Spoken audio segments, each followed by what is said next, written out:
You're listening to Physician Non-Clinical Careers, episode number 319. Apply discovery, innovation, value, and execution to launch your business.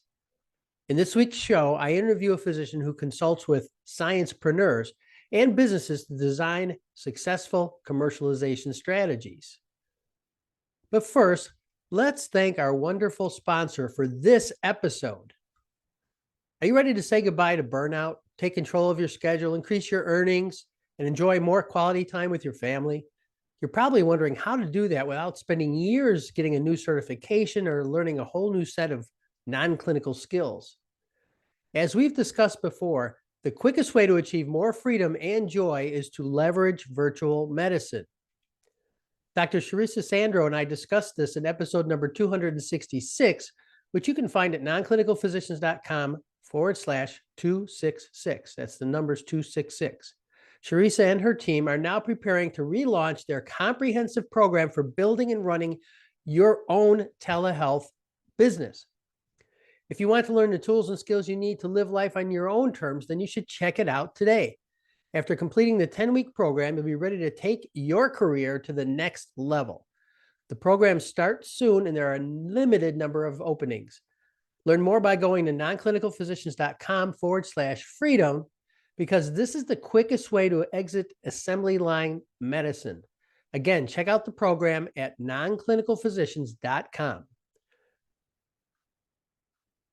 Now, if it's a business degree that you're considering, remember that the University of Tennessee offers the longest running and most highly respected physician-only executive MBA in the country.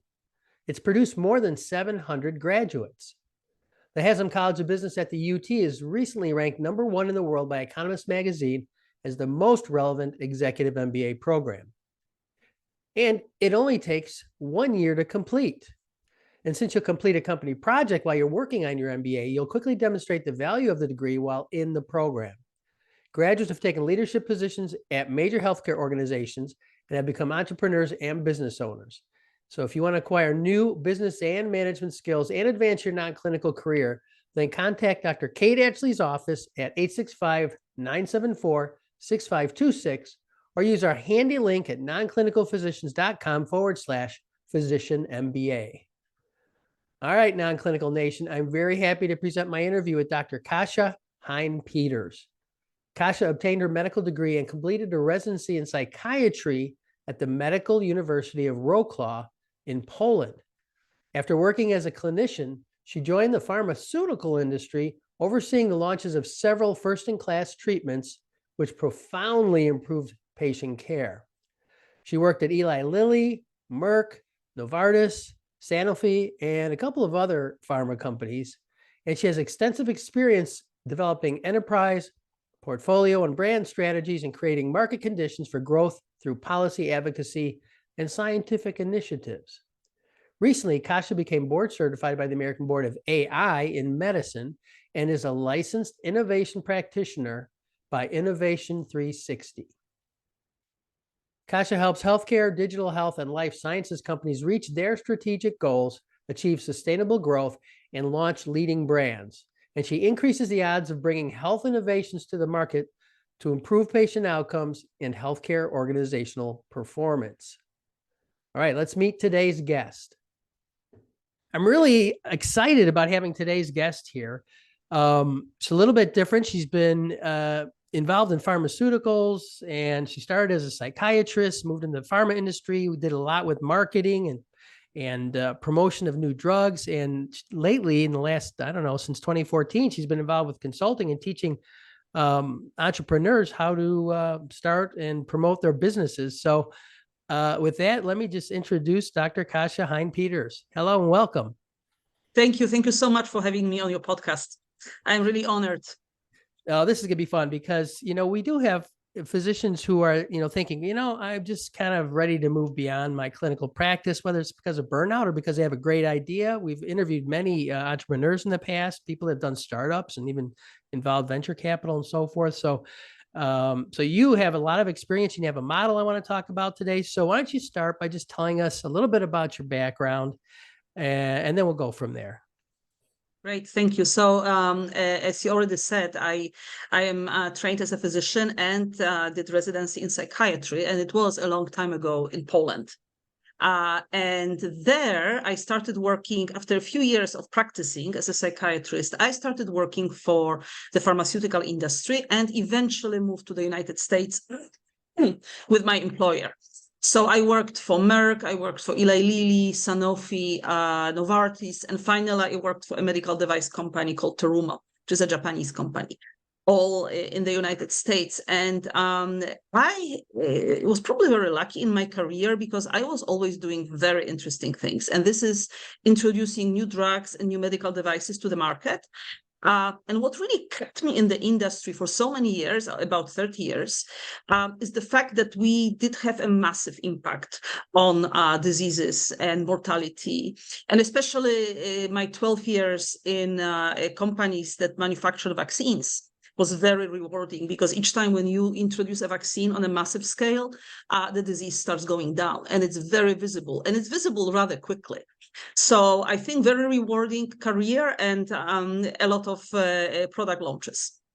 Now, the vaccines that you work on, just to kind of give us some kind of conception of this, were there those vaccines that we would recognize? Were they pretty niche, or were they something that's pretty broadly? So one definitely you would recognize. It was Gardasil in 2006. The cervical cancer vaccine, and then other vaccines that I launched was one of the meningitis vaccines. I launched one of the combination pediatric vaccines, but they are probably not so easy to recognize. And also a dengue vaccine, which was not launched in the US. It was launched in dengue endemic countries.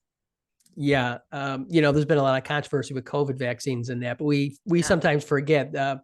You go back, vaccines have improved health and prevented a lot of disease, and when it's done properly. So exactly. Yes. Yes, that's very, very true. So now you decided, though, at some point, like you said, you were doing this for 30 years more or less, and then you started taking that knowledge, I guess, and helping others. So how did that happen? It was also a kind of a reflection during the pandemic, and this was somehow based also on the COVID vaccines. I think if we all probably noticed that the most successful companies that introduced the COVID vaccines were actually startup companies. And I obviously don't forget that BioNTech partnered with Pfizer to get a bigger scale, and it worked very successfully. But Moderna and BioNTech are the big heroes of developing very new and very effective COVID vaccines, and very quickly, while some very established companies, vaccine manufacturers, actually didn't, despite trying. And actually, to some degree, it proves the point that the real breakthrough innovation is happening in startups. Bigger companies are very good at taking some of the innovation that was developed, turning them into platforms, optimizing these platforms, but breakthrough innovation happens in startups. And yet, startups are not very successful. Only 10% of new technologies actually are successful in the market. And I kind of, realizing, because there were also many other companies like Moderna and BioNTech, and they did not succeed. So, and I kind of always knew that breakthrough innovation happens mostly in startups and smaller companies. But I think at this point I said that I really want to make these smaller companies, emerging companies, more successful. Because they are somewhat, they on one hand, they develop these breakthrough innovations. On the other hand, they are at a disadvantage versus bigger companies who have, thousands of people and $1 million in budgets. So how can I use the knowledge that I acquired over the last 30 years and really help the startup founders to be more successful with their breakthrough innovations? This was the goal of leaving the corporate world and working with them. Okay. So you identified a lot of the success strategies and tactics and so forth. And I think basically from what I know, just looking at your website and LinkedIn where people can find you, which we'll talk about later, is that you've actually kind of developed a model that you use when you're helping these entrepreneurs. I suppose each one's a little different as to what they really need, but I thought it would be Yeah, interesting to hear at least an overview of your model, and might give people ideas of how they can help their own businesses. yeah, definitely. So I think I come at this with the idea that you should not divide your strategy too much between different functions. So sometimes during many incubators that these founders belong to, they are taught the IP strategy and the regulatory strategy and the commercial strategy and yet another strategy, and this all feels a little bit like separated different strategies. What I try to do is to show the founders that they really need to have one well-connected horizontal strategy. I call it horizontal because it connects all these different aspects of the strategy, but at the same time, they cannot disintegrate into silos. This has to be connected. So I developed a framework that I call DIVE, and it stands for discovery, innovation, value, and execution. And these are 4 aspects that any enterprise strategy, any startup strategy should have. So discovery is for market discovery. What do you need to know about the market, your future customers, the patient journey, the unmet need? How do you understand it on a qualitative level, but also how do you quantify the unmet need, which then leads to quantifying the market? So that's one big piece, and you have to do it all the time. You have to be connected with the market all the time. But the biggest piece of the discovery comes at the beginning, when a startup founder, a sciencepreneur, as I call them, starts developing a kind of focusing on the specific unmet need, trying to understand it better, and then trying to develop the product. So when the product gets into the research and development, I call it innovation phase, because you really are developing an innovative product. And how to develop the innovative product? What are these unique things that your product needs to have to be differentiated in the market? Then the value piece is your marketing strategy. How do you increase the value of your product or service? If you are maybe a SaaS company, your product or service in the marketplace. So that's a classical marketing strategy. And then execution is, how do you execute your strategy? So there are 2 aspects of it. There's a go-to-market strategy, and then there is a scaling up of the company. So this all kind of constitutes the company strategy. And it has to be, as I said, it has to be one whole strategy, well connected between different functions, then kind of contribute to it.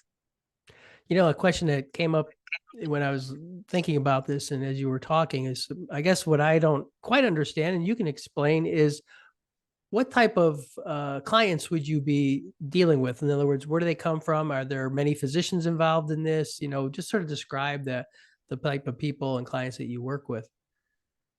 So I specifically address my consulting to people who may not have in the past a very deep commercial experience. I think, as I mentioned before, I call them sciencepreneurs. These are the doctors, scientists, engineers, some data scientists who have fantastic ideas. They do have some understanding of the healthcare ecosystem, and they do have understanding of the unmet need, but they actually never commercialize the product. And I think that lack of commercialization experience may negatively influence even the way how they develop their product. So I think I mostly address this DIVE framework to people who have scientific minds and want to continue doing science.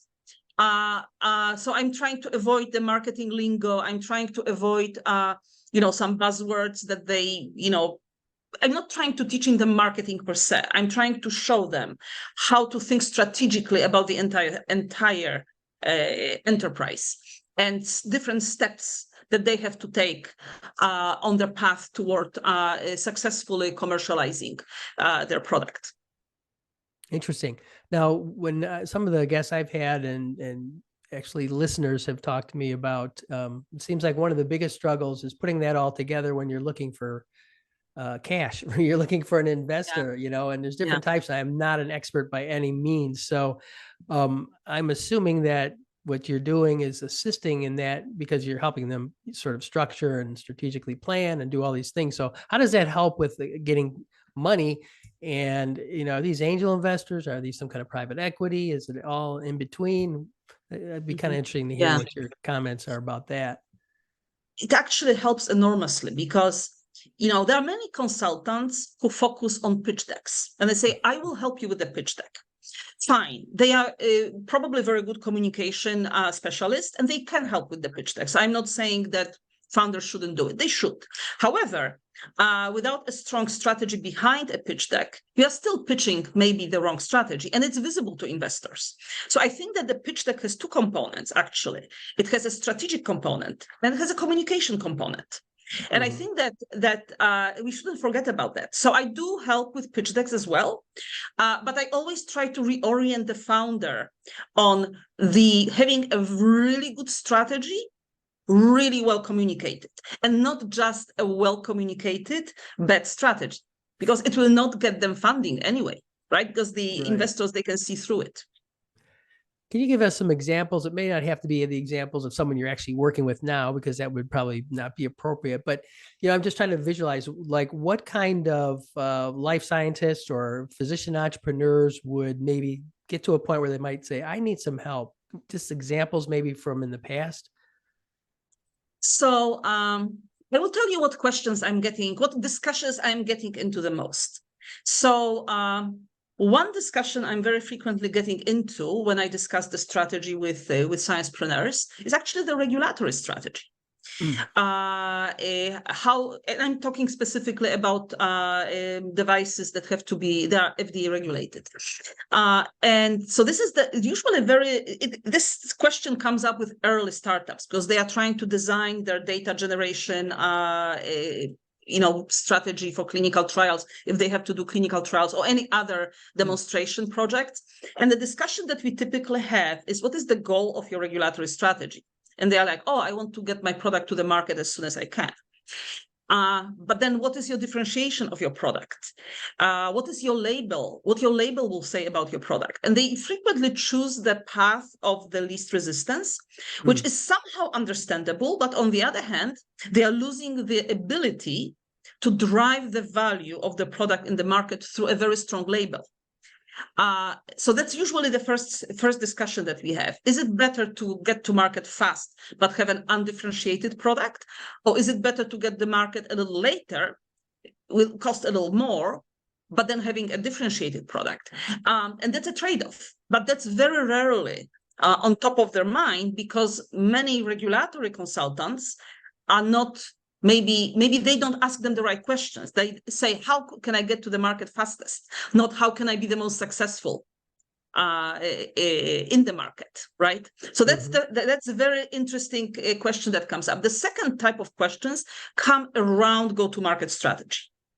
Is it better to position my product in the outpatient clinic? Is it better to position it in an inpatient setting?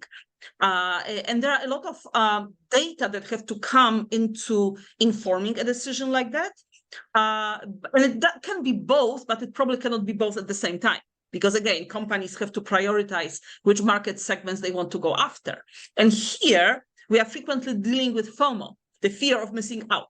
Almost feels like if I pick one market segment, I will lose the opportunities in the other.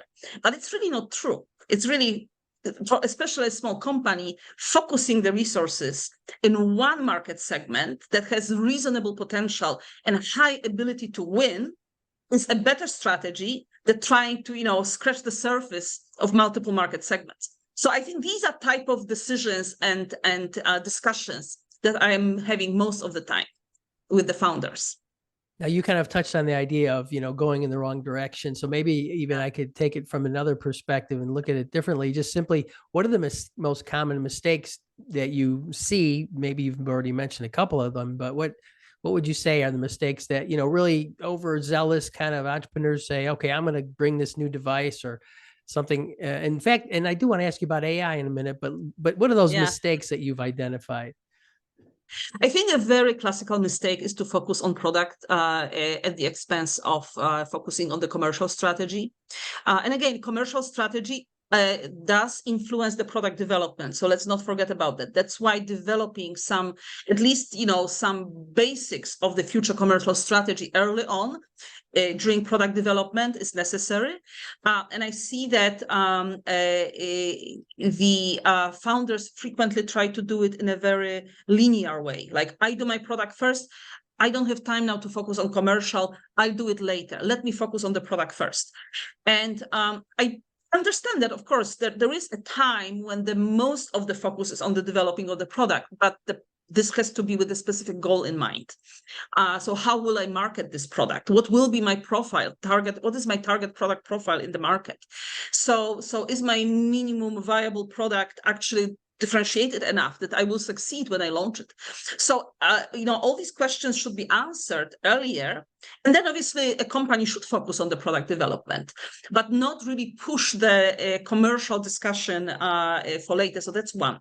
The second really big mistake is to jump from product development to sales immediately.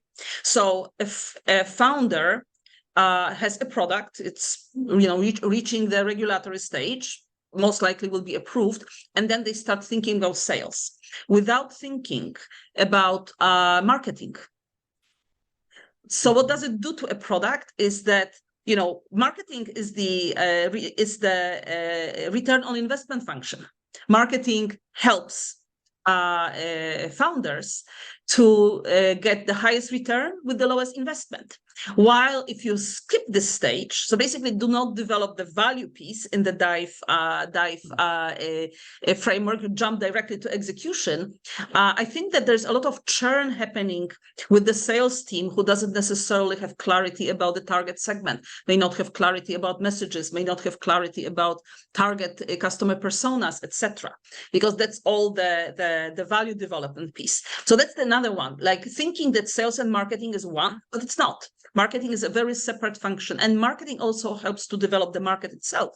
Sometimes there needs to be some medical education for prescribers because it's a new solution, right? AI is actually a great example of somehow this thing that's coming at us, and very few prescribers, clinicians understand that. Understand how it works. It's kind of a black box for many. Mm-hmm. So how do we educate them in a way that makes them comfortable using some of the AI-enabled solutions? Okay, AI. So you brought AI up because I do have several listeners, actually, people that I've been on mastermind calls with that are really interested in AI. Some have certifications in various types of AI, I guess. But what is going on? I mean, how can physicians get more involved in AI if it's something that really interests them? Do you have any advice about that? I do actually, and I'd like to recommend the organization that is called IMED, Artificial Intelligence in Medicine. This organization runs trainings and conferences specifically for physicians. I know that there's a lot of education and events around AI. I would say that many of them are highly technical, and their audience is mostly, people that already have some data science background or IT background, and they're run by data scientists and IT specialists. Now, IMED took a different approach, and I think it's much more suitable for doctors. It's actually doctors in collaboration with data scientists who run these programs, and they are specifically meant for doctors and also for healthcare administration. So I think that's a good organization to be associated with. And in addition to that, there is kind of a sister organization called ABAIM, American Board of Artificial Intelligence in Medicine, that runs trainings and board certifications for physicians. So that's the one that I did. And it's obviously does explain the technology behind, but it's much more focused on the clinical uses of AI. And I think that's what physicians need. They need to understand where AI is really good already, where is it going, and how they can kind of, start using this without creating risk for their practices or clinics. Okay, I'll put links in the show notes to those organizations. So if the people have a specific interest in AI. So Yeah. what kind of client that might be listening? So we have physicians who Mhm. have some clinical background, not all of them. Some of them have done med school and really didn't do a residency. And I don't, they could be doing different things, but I know some of them are interested in starting their own businesses or, developing a startup. What would be the ideal person to come to you? Someone who hasn't even started yet, or someone who really has something. They have an idea. They maybe have a prototype if it's a product, or if it's a software, whatever. Mhm. And how far along in that journey would they probably be most helped by getting someone like you to help them kind of pull it together? Because most of us have, some kind of narrow focus. So as you Yeah. said. I think that the services that I offer and help that I offer to sciencepreneurs can help them at any stage, and I think it's very important to adjust what I do to what they need. So I would say that anyone can contact me, and we definitely can have a discussion. There are no strings attached. I will not try to sell them services that they don't need. I just will try to assess their strategy, kind of the strategic thinking at the stage where they are, and see if I can help them at that stage. Now, some of my more developed services are better suited for companies that already exist. So a company needs to exist. And I can help with things like building capabilities, assessing their capabilities versus their strategy. Is there any gap there? So building capabilities, scaling up the company. I think probably the most value they can get from my services is when they start scaling up the company and when they start thinking about commercialization. So at these two stages. Now, if they want to pick up my brain at earlier stages, I'm very happy to have a chat. Okay. So you can be found on LinkedIn, right? Yes. And then you have a website. I do have a website, abantescientific.com.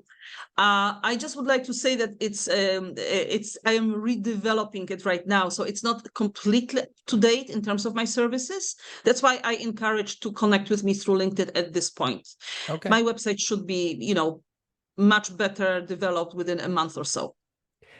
Now, the other thing I would mention, because we talked about it, and you have actually done some, I don't know, live events, and actually created something that's even asynchronous, right? It's courses or something like that. Yeah. What you say, right now, you can get them to that if they need that, or if you feel that's appropriate. But first, contact you and then see if they're appropriate for using those kind of resources. Is that correct? Yes, definitely. I have also some free resources that I'm very Okay. willing to share. I have a newsletter on LinkedIn as well that I encourage everyone to subscribe to. It's specifically meant for founders of life science and digital health startups.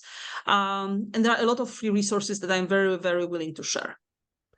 Okay. So if somebody out there is, really creative, they've got some great ideas, maybe they already started developing a new business, something in tech, something related to delivering, whether it's medical devices or pharmaceuticals or tech, then it would make sense to at least follow you on LinkedIn, and then at some point even reach out and pick your brain, and maybe even engage you for consulting if they think that's useful. Yes, or just an initial discussion. As I said, I don't charge anything, just to chat with someone about the strategy and understand them a little better, and maybe give some, expert advice during the initial conversation as well. And then if we find out that, I can help, then we can definitely sign some consulting agreement, and I'll be very happy to help. No, I think that's really useful, because I get calls sometimes and they'll say, I'm interested in doing this, and I, started, working on it, but I don't really know where to go, and I don't really have any of that expertise. And so this is a good resource to have. So I'll definitely put your LinkedIn and the website, at least for now, because you know what, once it's on there forever. Yes. So Yeah. hopefully True. that So link will true. get them wherever they need to go, even a Yeah. year from now. So, all right. Well, I think, let's see. I think we've covered everything I wanted to talk about today. Any last minute advice, or just last advice for people that have been sort of thinking about doing something crazy with a new device or a new business, and they just been putting it off? Any words of wisdom or encouragement? I think it's not it's a very rewarding path. It's difficult but rewarding path, and I would say that with a more structured approach, diving into it is not so difficult. So I am encouraging everyone who thinks about entrepreneurship to try to dive with my help. Can they at least at the beginning do this thing part-time and try and see if they're getting some traction before, giving up other income, even though it may be, burning out a little bit, but I would think you could at least start part-time. Yes, it's possible. And I see a lot of founders starting part-time. Okay. It's very difficult to quit your job and put, all your eggs in one basket, especially so risky. So I actually wouldn't even recommend that. I think doing this part-time is fine at the beginning. And then you can get a sense of, okay, this looks like it's going to catch on. It looks like it's going to be successful. Nothing's guaranteed, but at least then you have something to base a more reasonable decision on. Yeah. All right, Kasia, this has been really interesting and fun. I thank you very much for being with me today. I'm going to have to check back with you in about a year from now or so and see how things are going. Very gladly. Thank you, John, for inviting me. It was a pleasure. You're welcome. Bye-bye. Bye. If you're a medical entrepreneur interested in establishing a life sciences or biotech company, Dr. Kasia Hein-Peters would be a very valuable expert to know. She has extensive experience bringing new products to market, growing market share for existing products, addressing regulatory issues, building a team for your business, and other important steps when growing a startup. She's willing to provide limited coaching and mentorship at no cost to my listeners in some cases, and she prefers to connect on LinkedIn. So that's your first step. If you want to pick her brain, if you want to talk to her briefly and maybe even set up an ongoing relationship, then go and check her out at LinkedIn, and I have that link in the show notes. You can also learn more about her by going to her website at abantescientific.com, but be aware that her website is being updated at the time of this interview. And when you talk to her, you should ask her about her Sciencepreneur Academy, which might be an appropriate resource for some of you exploring the possibility of launching a new startup. But the best way to find her is just go to LinkedIn. So you can find those links to the AI resources that we discussed during our interview and the show notes for today's episode at nonclinicalphysicians.com. Launch your business. That's hyphenated. Remember that this podcast is made possible by the support of the University of Tennessee Physician Executive MBA program. If you need to get an MBA, you should definitely check this program out at nonclinicalphysicians.com/physician MBA. And don't forget that the quickest way to jump off the hamster wheel of modern healthcare, achieve more freedom, and increase your income is to leverage virtual medicine. Sandro Consulting is relaunching its comprehensive program for building and running your own telehealth business that's called From Here to There, Leveraging Virtual Medicine. The program starts soon, and there are a limited number of openings. So they're going to cap out very shortly. So I encourage you to check it out at nonclinicalphysicians.com/freedom before the cap on that cohort is reached. What I love about this program is the freelance telehealth business can be a permanent solution or a bridge to another non-traditional career because it's built on your clinical expertise and can be done quickly and safely using the insights and tactics that you'll learn in Dr. Sandro's course. So again, without any obligation, you can go and check it out at nonclinicalphysicians.com/freedom. And even if you're watching or listening to this many, many months later, I believe she will be producing this program, in the future as well. So go check it out right now, nonclinicalphysicians.com/freedom. All right, I'll remind you that some of the links I refer you to and that you'll find in the show notes are affiliate links. And that means I receive a payment from the seller if you purchase the affiliate item using my link. Now, Sandro Consulting and the UT Pemba, for that matter, are both sponsors of the program and of this particular episode. And I'm not an affiliate for either of those sponsors. Finally, the opinions expressed here are mine and my guests. While the information provided in the podcast is true and accurate to the best of my knowledge, there's no guarantee that using the methods discussed will lead to success in your career, life, or business. So always consult an attorney to count. Did I say attorney? I think I've done that before. Always consult an attorney, accountant, or career strategist before making any major decision about your career. Thanks again. And please join me next Tuesday morning on the next episode of Physician Non-Clinical Careers. Bye now.